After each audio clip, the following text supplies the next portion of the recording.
Hello மக்களே! தமிழ் மட்டும் ஓலைச்சுவடிலேருந்து எடுக்கல. இங்கிலீஷுக்கும் அதே நிலைமை தான் அப்படிங்கிற ப்ரூஃப் தான் இன்னைக்கு பார்க்க போறோம். நமக்கு குரூப் 4ல பிடபிள்யூடி பெர்சன்ஸ் வித் டிசபிலிட்டி இவங்க அட்டெண்ட் பண்ணக்கூடிய ஜென்ரல் இங்கிலீஷ் கொஷின் பேப்பர் பார்த்தீங்கன்னா, நல்லாவே டிஃபிகல்ட்டான ஒரு கொஷின் பேப்பர். வொக்காப்ஸ்லாம் பார்த்தீங்கன்னா, தாறுமாறா தெரிஞ்சா மட்டும் தான் அட்டெண்ட் பண்ண முடியும். அதில இங்க பாருங்க 21வது கேள்வி.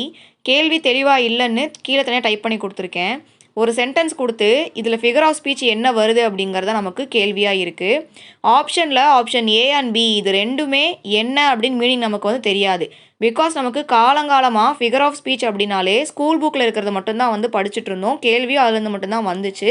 வெளியில் புதுசாக எத்தனை ஃபிகர் ஆஃப் ஸ்பீச் இருக்குது அப்படிங்கிறது கூட நமக்கு வந்து தெரியாது. So option A and B வந்து புதுசு. சி அண்ட் டி கேட்டிருக்க கேள்விக்கு விடை கிடையாது அப்படிங்கிறது கன்ஃபார்மாக தெரியும். அப்போ எய்தர் ஏ ஆர் பி ரெண்டில் ஏதோ ஒன்று தான் நமக்கு கண்டிப்பாக ஆன்சராக வந்து இருக்கணும். இந்த இடத்துல பி பாருங்கள், மலப்ரோபிசம். இந்த வார்த்தை வந்து எங்கே இருந்து எடுத்துகிட்டு வந்திருக்காங்கன்னு பார்த்தீங்கன்னா 1775ல் ரிச்சர்ட் பிரின்ஸ்லி ஷிரிடன் அப்படிங்கிறவங்க எழுதின ஒரு பிளே தி ரைவல்ஸ் அப்படிங்கிற பிளேயிலேருந்து தான் மலப்ராப் அப்படிங்கிற வேர்டு வந்து நமக்கு வந்திருக்கு.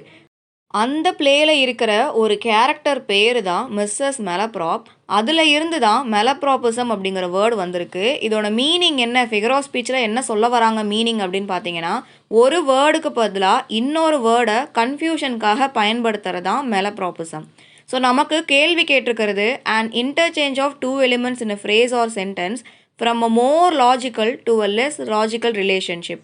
இதோட ஆன்சர் நமக்கு ஹைப்பலேஜ் அப்படிங்கிறது ஆப்ஷன் ஏ. ஸோ இந்த கேள்விலாம் பார்த்தீங்கன்னா நமக்கு எங்கேருந்து கேட்டிருக்காங்க, திருப்பியும் சொல்கிறேன், 1775ல் வந்த ஒரு பிளேயில் கொடுத்துருக்க கேரக்டரை வச்சு எடுக்கப்பட்ட ஒரு வார்த்தையை நமக்கு ஆப்ஷனில் வந்து கொடுத்துருக்காங்க.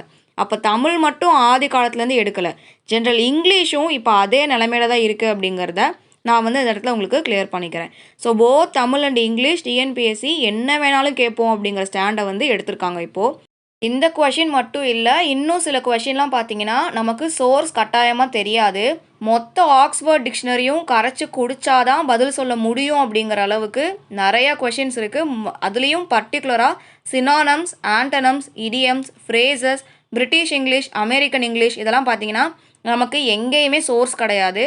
பொது தமிழ் மட்டும் கஷ்டமாக இல்லை, ஜென்ரல் இங்கிலீஷும் அதே அளவுக்கு எங்கேருந்து எடுத்திருக்கோம் அப்படின்னு தெரியாத அளவுக்கு தான் கேள்விகள் வந்து கொடுத்துருக்காங்க. இந்த ரியாலிட்டி வந்து தெரிஞ்சுக்கோங்க. தேங்க்யூ.